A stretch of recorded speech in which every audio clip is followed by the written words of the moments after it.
नमस्कार, let's make सारा दिन में आपका स्वागत है। सारा दिन कार्यक्रम में आज हम एक विशेष प्रस्तुति रखना चाहते हैं। भारत के पूर्व प्रधानमंत्री श्री अटल बिहारी वाजपेयी की पुण्यतिथि है 16 अगस्त को। आज हम चर्चा करेंगे अटल बिहारी वाजपेयी के व्यक्तित्व को लेकर कि आज उनकी क्या उपयोगिता होती या उनके विचार आज कैसे प्रासंगिक हैं। इन सब पर चर्चा के लिए हमारे साथ उपस्थित है वरिष्ठ पत्रकार और राजनीतिक विश्लेषक अनंत मिश्रा जी। अनंत जी, स्वागत है आपका। नमस्कार। 16 अगस्त भारत के पूर्व प्रधानमंत्री अटल बिहारी वाजपेयी की पुण्यतिथि है। आज हम ये पूछना चाहते हैं आपसे कि अटल जी के विचार और उनकी जो राजनीतिक विचारधारा है, उनका जो व्यक्तित्व है, आज कितना प्रासंगिक है और आज उनकी कितनी आवश्यकता है। निश्चित रूप से जो अटल बिहारी वाजपेयी देश के जो 3 बार प्रधानमंत्री रहे, 13 दिन, फिर 13 महीने, फिर 5 साल जी।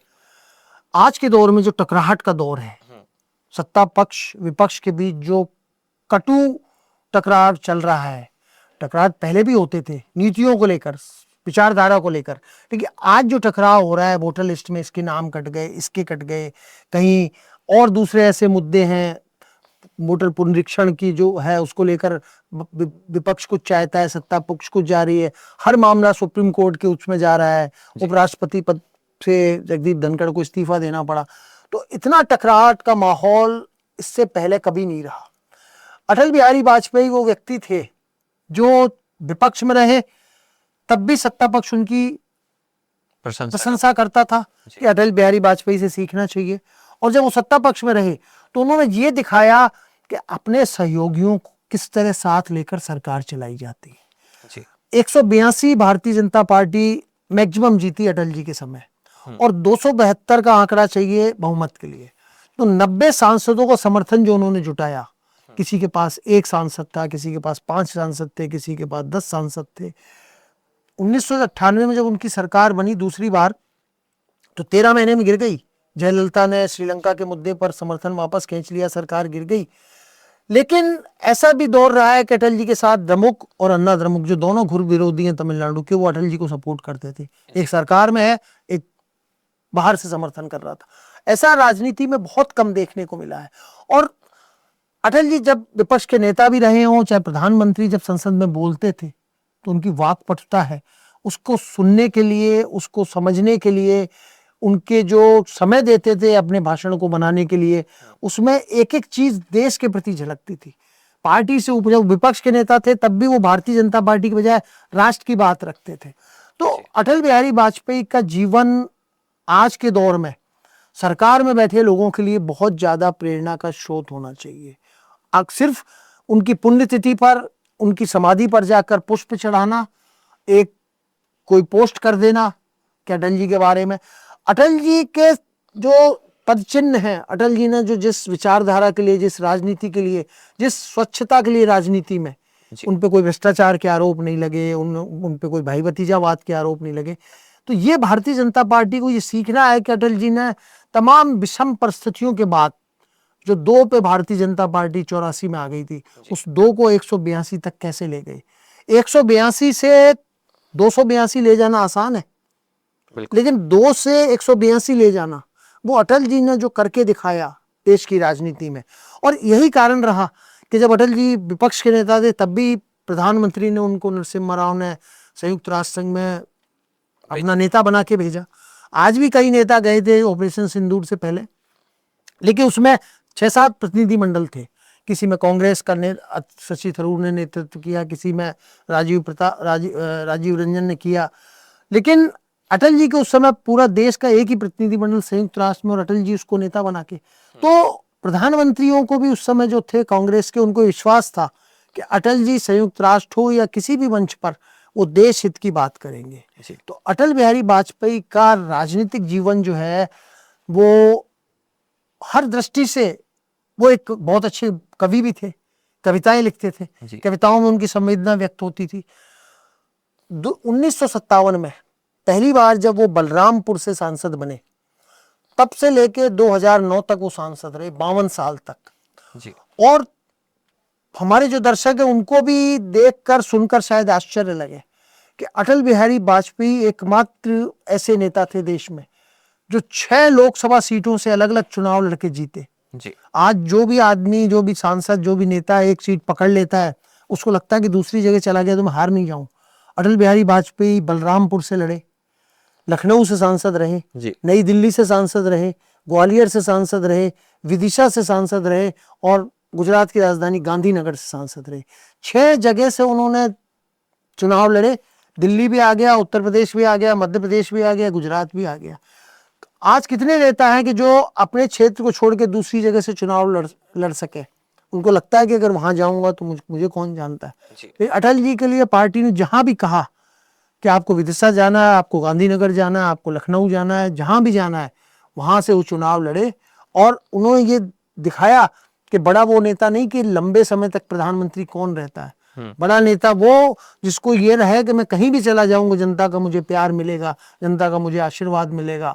और वो उनकी जो खूबियां रही, वो वास्तव में भारतीय राजनीति के गिने चुने 5-7 जो अच्छे नेता, मैं मेरी जो समझ है, नेहरू, इंदिरा गांधी, अटल बिहारी वाजपेयी, पीवी नरसिम्हा राव, मनमोहन सिंह जी भी, मोदी जी, ये 5-6 तो जो प्रधानमंत्री बने अलग श्रेणी है। लेकिन प्रधानमंत्री के अलावा बहुत से नेता प्रधानमंत्री नहीं बन पाए। लेकिन संसद में उनकी जब देखते थे, सोमनाथ चटर्जी, इंद्रजीत गुप्त, जॉर्ज फर्नांडिस, मधुलिमय, ये ऐसे नेता रहे हुए हैं, सुषमा स्वराज, कि जिनके जो भाषण होते थे वो आज जितना शोर शराबा होता है ना, आप किसी भी नेता को देख लो, वो बोलेगा तो सांसद सुनते नहीं है, ध्यान नहीं देते। लेकिन अटल बिहारी वाजपेयी जब बोलते थे, इवन जब सभाएं होती थी, चुनावी सभाएं, उसमें बहुत से कांग्रेस के लोग भी अटल जी को सुनने जाया करते थे। बहुत से ऐसे श्रोता जाया करते थे, वोट भारतीय जनता पार्टी को नहीं देते थे, लेकिन उनको तो यार अटल बिहारी वाजपेयी बोलता अच्छा आदमी है। कई लोग ये कहते थे कि अटल जी आदमी तो अच्छे हैं लेकिन गलत पार्टी में। अटल जी कहते थे अगर मैं अच्छा आदमी हूं तो गलत पार्टी में कैसे हो सकता हूं, और गलत पार्टी में हूं तो फिर मैं अच्छा नहीं हो सकता। तो उनकी ऐसी विरोधी आदमी थे वो, कटु से कटु। जब संसद में आते थे, एक वोट से जब उनकी सरकार गिरी, उनके जब हम वीडियो भाषण सुनते हैं, उस समय लाइव भी देखे थे, संसद में चलते थे जब, तो एक वोट से सरकार गिरने के बावजूद उनके मन में वो मतैक्य नहीं था। और अगर आज का दौर होता तो क्या एक वोट से कोई प्रधानमंत्री चुनाव हार सकता है? इतने मैनेज करने के तरीके होते हैं। लेकिन अटल जी ने कहा जो जिसको वोट देना चाहे उसको वोट दे। तो भारतीय राजनीति में जो गिने चुने चंद नेता हैं जिनकी अपनी पार्टी से ऊपर पहचान थी, कि सिर्फ उनको पार्टी वाले ही पसंद नहीं करते थे, दूसरे पार्टियों के तमाम लोगों से उनके संबंध थे, अध्ययन करते थे। वो कितने भी 5 बार 6 बार के भी सांसद हो गए तो भी वो संसद में जाने से पहले तैयारी करते थे। आज के सांसदों को सीखना चाहिए कि संसद में चुनाव जीतने का मतलब ये नहीं हो गया कि आपको एक दिल्ली में मकान मिल गया और आपको एक सांसद के रूप में पहचान मिल गई। 20 लाख मतदाताओं में आपको चुन के भेजा है तो आप संसद में अपनी वो प्रतिभा दिखाओ जो अपने क्षेत्र के लिए, अपने राज्य के लिए और अपने देश के लिए लाभदायक साबित हो। देखिए आज के सांसद न पढ़ते हैं, न तैयारी करते हैं, न उनको विषयों की जानकारी है। मैं सबकी बात नहीं कह रहा हूँ, लेकिन अधिकांश सांसद ऐसे हैं जो लोकसभा में या राज्यसभा में जाते हैं, अपनी जो हाजिरी लगाई उसके बाद ना उनको बहस से कोई मतलब है, न सुनते हैं, संसद की दीर्घाएं खाली पड़ी रहती हैं, सांसद बाहर घूमते रहते हैं।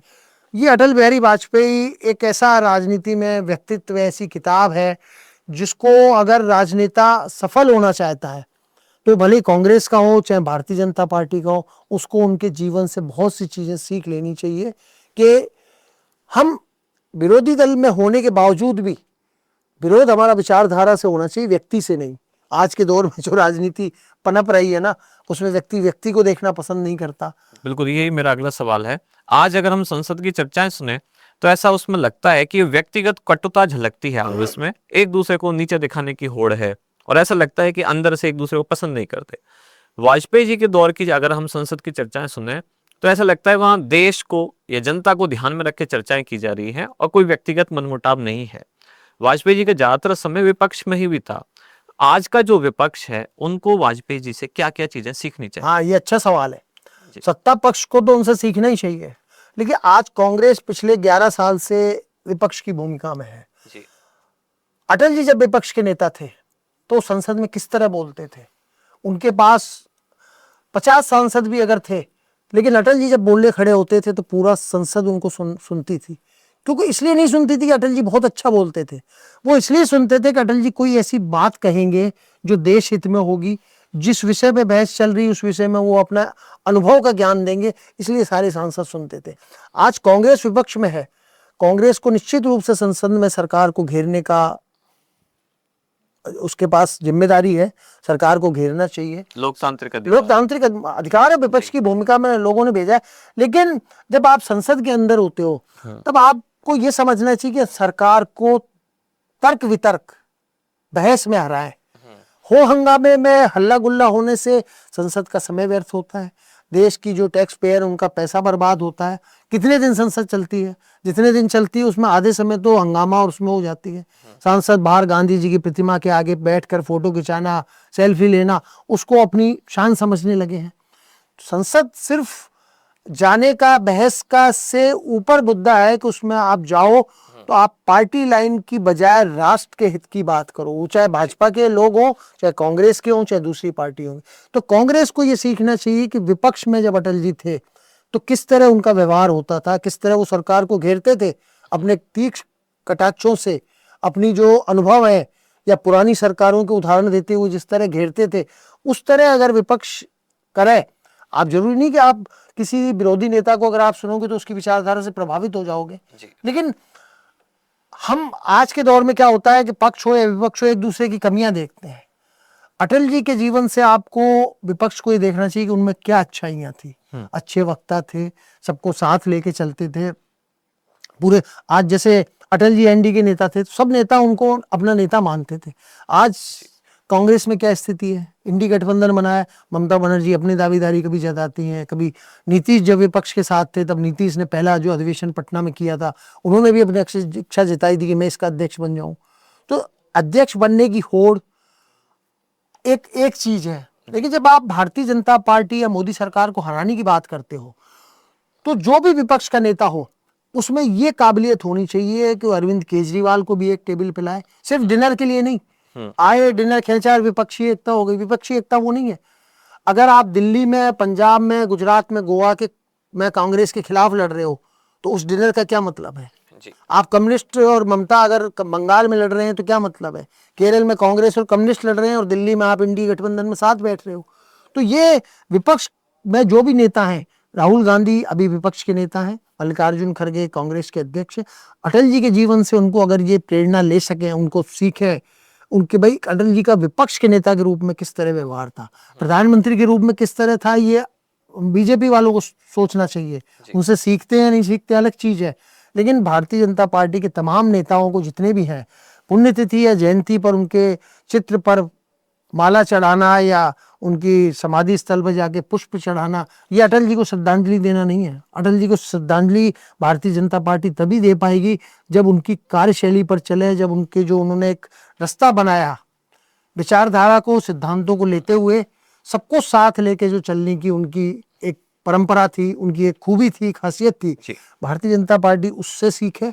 और कांग्रेस विपक्ष में अटल जी लंबे समय तक रहे, उनका व्यवहार कैसा था संगठन को चलाने में और संसद में सरकार को घेरने में, किस तरह घेरा करते थे जी। तो जैसा कि अभी आपने कहा कि वाजपेयी जी की खासियत थी सबको साथ लेके चलने की।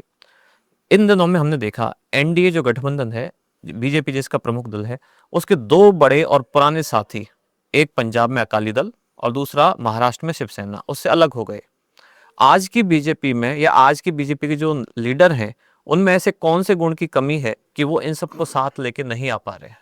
देखिए, यह बहुत अच्छा सवाल है जो अटल जी के उससे प्रेरणा खाता है कि अटल जी के साथ जो भी रहे, चाहे वो शिवसेना रहे, बाल ठाकरे रहे हो, कुछ मुद्दों पर शिवसेना और बीजेपी के विरोध तब भी थे, कार्यशैली को लेकर, किसी मुद्दे को लेकर। लेकिन जिस समय बाबरी ढांचे को ढाया गया तब बीजेपी के कई नेताओं ने कहा कि नहीं, हमारे नेता नहीं थे, हमारे कार्यकर्ता नहीं थे। बाला ठाकरे टेलीविजन पे आए, खुल के बोला कि हाँ कोई लेना ले, जिम्मेदारी मैं कहता हूँ हमारे शिवसैनिकों ने ढाया। तो वो उनकी प्रतिबद्धता थी कि जिस काम के लिए कहा कि ये ढांचा ढहना चाहिए, उन्होंने एक्सेप्ट किया। अटल जी के समय में चाहे बाला साहब ठाकरे हो, चाहे प्रकाश सिंह बादल हो, चाहे जॉर्ज फर्नांडिस जो जब समता पार्टी हुआ करती थी बिहार में, जो आज जेडीयू का रूप ले चुकी है, कभी उन्होंने अटल जी के खिलाफ जाने की नहीं सोची। और भारतीय जनता पार्टी ने भी कभी ये नहीं सोचा कि मैं यहाँ अकाली दल को खा जाऊं, खा जाने का मतलब वो नहीं खा जाऊं, इसकी कीमत पर मैं अपनी ताकत बढ़ाऊं, न शिवसेना को खत्म करके मैं अपना राजनीतिक अस्तित्व बढ़ाऊं। आज के दौर में लगता है शायद भारतीय जनता पार्टी, शिवसेना या अकाली दल को ये लगता है कि हमारे साथ लाके, हमारे से गठजोड़ करके इन्होंने राज्य में अपनी जगह बनाई और आज हमारे को खत्म करना चाहते हैं।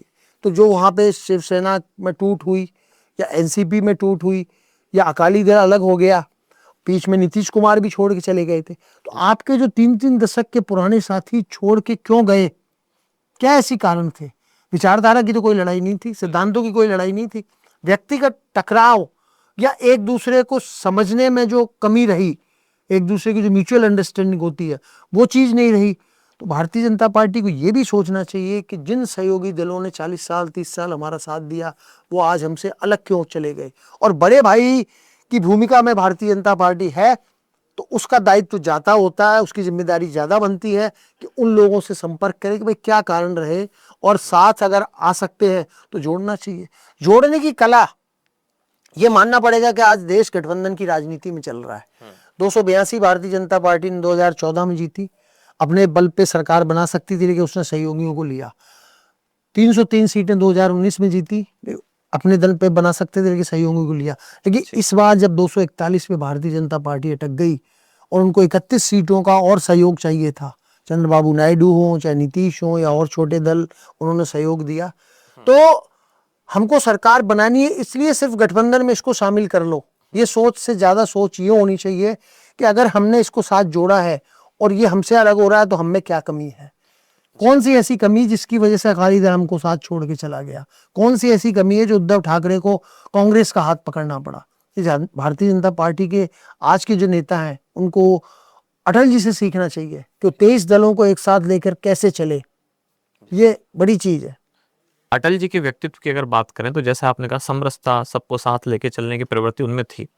आज की भारतीय जनता पार्टी में आपको कौन कौन से ऐसे नेता दिखते हैं जो कहे जा सकते हैं अटल जी के राजनीतिक उत्तराधिकारी, या उनमें कुछ वैसी सोच है या उनसे मिलते जुलते हैं? देखिए, आज के दौर में अटल जी से तो तुलना नहीं कर सकते जी। मोदी जी की कार्यशैली बिल्कुल अलग है, वो भी सहयोगियों को साथ लेके बात चल कर करते हैं कि हम साथ लेके चलेंगे जी। लेकिन जो अटल जी की पैनी दृष्टि थी, सामाजिक समरसता की जो आपने बात कही कि जिसको एक साथ एक बार जोड़ लिया उसका साथ छूटना नहीं चाहिए, आज के दौर में भारतीय जनता पार्टी में अटल जी के तरह का कोई नेता, जैसे एक दौर में सुषमा स्वराज को कहा जाता था, वैसी ही वाक्पटुता उनमें है, वैसे ही भाषण देती है, सबको साथ लेके चलती है। क्या आज के दौर में नितिन गडकरी या कोई और ऐसा नेता जिनको कोई झलक दिखे? नितिन गडकरी को आप मोदी के बाद कौन, नितिन गडकरी का हम नाम ले सकते हैं, बेशक राजनाथ सिंह हो, नितिन गडकरी हो, अमित शाह हो, योगी आदित्यनाथ हो, शिवराज सिंह चौहान हो, हम कई नेताओं के नाम ले सकते हैं। लेकिन अटल जी जो बने हैं वो अटल जी एक दिन में नहीं बने। हम अगर उनके 80 से लेके आज तक के दौर को देखते हैं, अटल जी जब 1955 में पहला चुनाव बलरामपुर से लड़े, उपचुनाव, वहां जो 52 के चुनाव में जीता था, उनकी मृत्यु हो गई तो 55 में उपचुनाव हुआ, उसमें अटल जी हार गए थे। 57 के चुनाव में अटल जी 3 जगह से चुनाव लड़े, वो बलरामपुर से लड़े, मथुरा से लड़े और एक जगह लखनऊ से शायद चुनाव लड़े, और 2 जगह हार गए। मथुरा में वो चौथे नंबर पे रहे थे।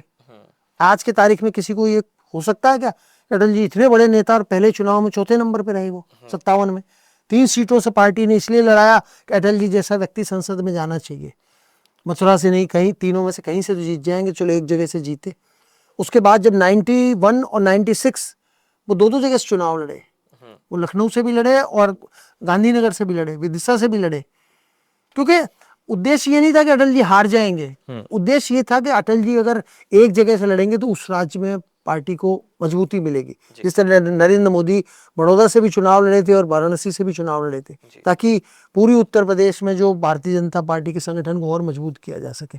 तो अटल जी की यात्रा एक दिन की यात्रा नहीं है। उन्होंने 52 से शुरुआत की और 2009 जब तक वो स्वस्थ रहे, 57 साल तक लगातार। शुरुआती दौर में अगर आप 62 तक का छोड़ दो, चीन के युद्ध के बाद के समय, 62 से लेके 2004 जब तक वो प्रधानमंत्री रहे, 42 साल तक अटल जी प्रधानमंत्री रहे या विपक्ष के नेता रहे या भारतीय जनता पार्टी के अध्यक्ष रहे।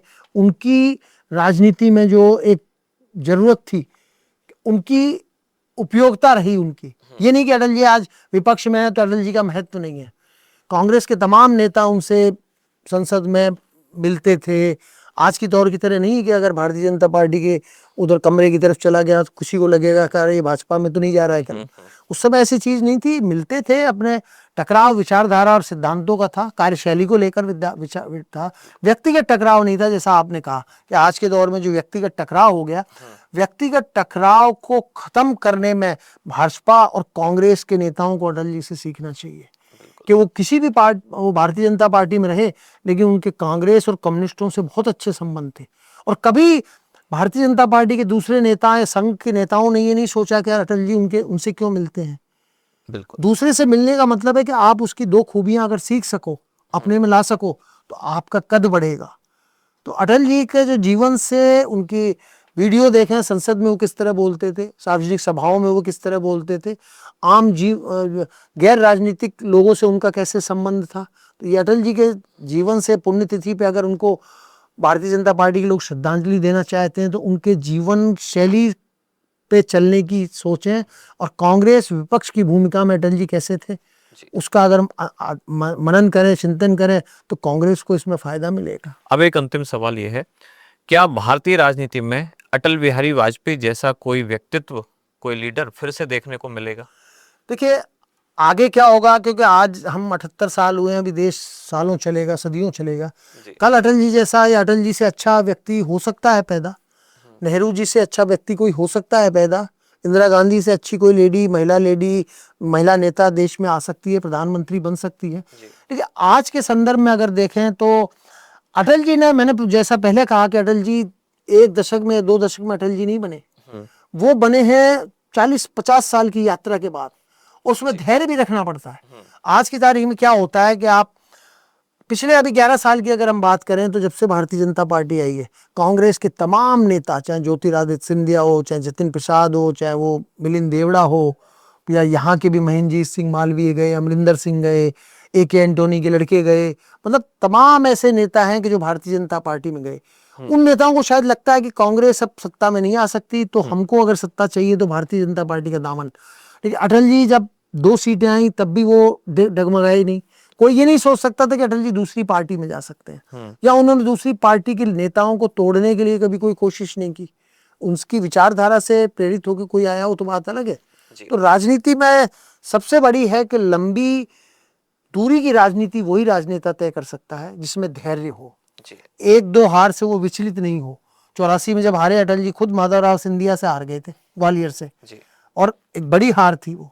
इंदिरा गांधी में इमरजेंसी में इंदिरा गांधी भी हारी, लेकिन उस हार से उन्होंने सबक लिया। आज के नेता जीत हार को सिर्फ सत्ता की कुर्सी तक जाने का एक माध्यम समझने लग गए कि मैं जीत गया तो मंत्री बन जाऊंगा। राजनीति सिर्फ सत्ता या सांसद या विधायक बनने तक ही सीमित नहीं है। राजनीति वो है कि आप अपने आचरण से, अपनी कार्यशैली से ये साबित करो कि वास्तव में आप अगर प्रधानमंत्री बने हो या किसी पार्टी के राष्ट्रीय अध्यक्ष बने हो तो उस पद पे जाने लायक आप में योग्यता है। सिर्फ परिस्थितिवश अगर आप बन गए तो वो नेता नहीं है। तो अटल जी की जो पुण्यतिथि है उस पे तमाम राजनीतिक दलों को पार्टी लाइन से ऊपर हटकर ये देखना चाहिए। जैसे वो कई कलाकार होते हैं ना, बड़े नामी कलाकारों की फिल्में देखते हैं कि उन्होंने कैसी एक्टिंग की। दिलीप कुमार है जिनको अभिनय सम्राट कहा जाता था। आज के तमाम नेता उनके बारे में, चाहे अमिताभ बच्चन रहे हो, चाहे सब कहते हैं कि हमने दिलीप कुमार की जो अभिनय है उसकी बारीकियों को देखा है और कुछ अपने में उसका अंश लाने की कोशिश की है। तो अटल जी के भाषण को, अटल जी की कविताओं को, अटल जी की संसद में दिए उनके वक्तव्यों को अगर नेता पढ़ें, चाहे वो पार्षद हो, चाहे विधायक हो, चाहे सांसद हो, तो निश्चित रूप से भारतीय राजनीति में जो टकराव और टकराहट का कटु दौर चल रहा है ना, कड़वा दौर, इसमें कुछ मिठास आ सकती है अगर उनके पद चिन्हों पर चले नेता तो। बिल्कुल। तो अटल जी जैसा व्यक्तित्व वो दरअसल केवल एक व्यक्ति नहीं, अपने आप में एक इंस्टीट्यूशन है जिनसे सीखने को बहुत कुछ है। अपने आप में वो एक यूनिवर्सिटी है जिनसे सत्ता पक्ष और विपक्ष दोनों ही सीख सकता है। विपक्ष में लंबी भूमिका में रहे, बाद में जब सत्ता में आए तब भी अपने सभी सहयोग को साथ लेकर चलते रहे। तो इसी तरह की चर्चा अगर आप सुनना चाहते हैं तो लगातार जुड़े रहिए लेट्स मैक के साथ। ये कार्यक्रम आपको कैसा लगा ये कमेंट्स में जरूर बताएं। कार्यक्रम में जुड़े रहने के लिए धन्यवाद। सर आपका भी आने के लिए धन्यवाद। नमस्कार। आप सुन रहे थे let's mic more than radio. Follow कीजिए हमें हमारे सोशल मीडिया प्लेटफॉर्म्स पर। It's time for news. It's time for more than radio. Presenting the first radio news app, Let's Mic. Let's Mic, a news-based app on your phone where you get to watch and listen news, talk shows, interviews, radio show podcasts. On Let's Mic, you get all relevant information of TV, print, radio, podcast, and digital. Let's Mic talks about every segment of life.